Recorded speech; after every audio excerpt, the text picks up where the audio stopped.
Vagabond may just be the best seinen manga I have ever read, and no, I promise you, it's not because it has so many sex scenes.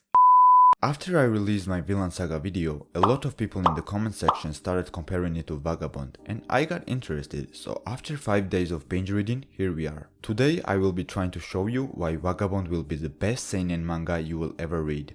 About the story, I'm not gonna blabber around too much, it's very simple to follow. The story is set in 16th century Japan and we follow two samurais, Shinmen Takezu and his best friend Matahachi Honiden. They are looking to make a name for themselves with their swordsmanship on the battlefield, while challenging powerful swordsmen. On their journey they meet a lot of different varieties of personalities, which gives me the perfect segue to talk about Vagabond's best aspect. The characters, in my opinion, are what makes this story so magnificent and beautiful.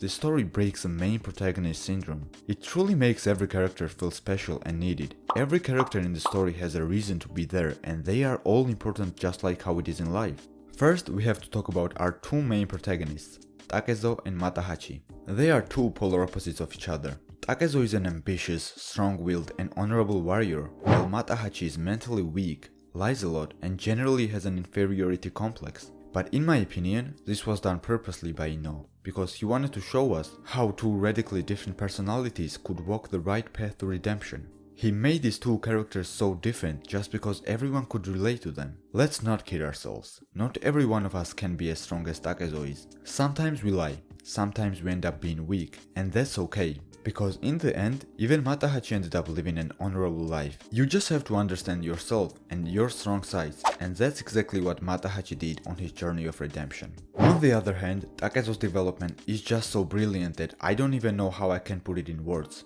The whole manga feels like we are following his thought process as he understands the world better and truly realizes how small he really is. At the beginning of the series, Takezo looked like he had only 2 brain cells in his head, and at the end of it, he looks like he could easily give a lecture about philosophy. This motherfucker went from learning the sword to learning the book. And this is just complemented with Ino's art so well, which I'll get more in depth later on in the video, but I just want to say that Ino really makes everything about her characters grow. Not only does he make them grow physically, but you can also tell from their eyes that they have grown mentally. You can see just how more sophisticated Takezo looks later in the story. One thing I really wanted to mention about Takezo's life is how ironic his whole journey ended up being. He was chasing the dream of being unrivaled under the heaven for his whole life, learning from some of the best swordsmen, but he still wasn't able to grasp the meaning of what being invincible under the heaven meant. Until he met a motherfucking farmer, that is. He was able to achieve his lifelong goal of being unrivaled under the sun when he took on a farmer as a sensei.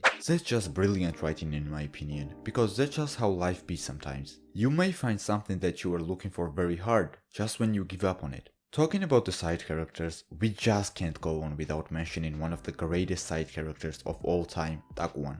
And to show you just how important this man is, all I'm going to say is that I'm pretty sure if Takezo hadn't met Dakwan in the first arc, he would have died a long time ago. This man Dakwan is the Morgan Freeman of Vagabond. He's basically a god showing up everywhere needed and just spitting some life wisdom that will, legit, send you on an existential crisis. The panel where he said, "Preoccupied with a single leaf, you once is a tree. Preoccupied with a single tree, you'll miss the entire forest," just spoke to me, and it made me realize that Vagabond would end up being something really great. We can't stay focused on little things. We have to realize that our life is way bigger than we think. Once we do that, all the worry and self-doubt in our mind will leave, and we will be able to see the world clearly. Generally, every old motherfucker in this series was such a well-written character that you wouldn't believe your eyes. Ino was really writing 10 out of 10 characters like it was child's play. Some people may say that Matahachi's mom wasn't a well-written character, but I couldn't disagree more. She wasn't a good character, but she was brilliantly written. When she said about Matahachi that he could even lie to his mother, that shit just broke my heart. Because we realized that the old granny knew about his son's lies for the whole series. She just went along with it because she knew her son had no other supporters than her. Regarding characters, I do have a disclaimer to make though. Remember how I said every character in the story is made to be special? Well, we have a whole ass arc dedicated to a character named Sasaki Kojiro, who is deaf and doesn't speak at all, so I could see how many people may not really get invested in his character, but I assure you, he's a great guy. Oh, plus, I forgot, there are so many bold motherfuckers in this series, you may just feel like you are reading an ugly bastard hentai. Keep that in mind.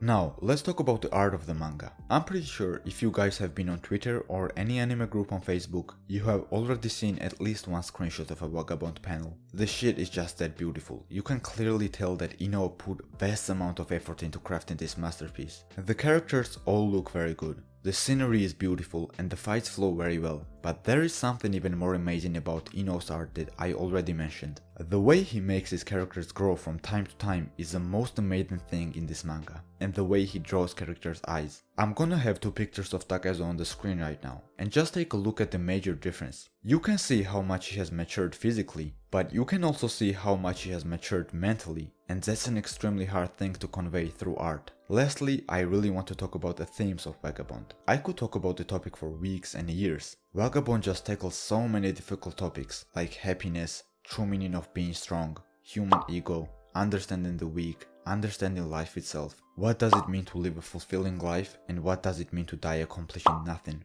There are really infinite topics Vagabond handles, and Ino does each one of them so well. I don't really want to influence you with any more of my thoughts about the story. I want you to go read Vagabond right now and enjoy the story yourself. I promise you, Vagabond will change your outlook on life, and it might just become the best manga you have ever read. See you in the next one, motherfucker!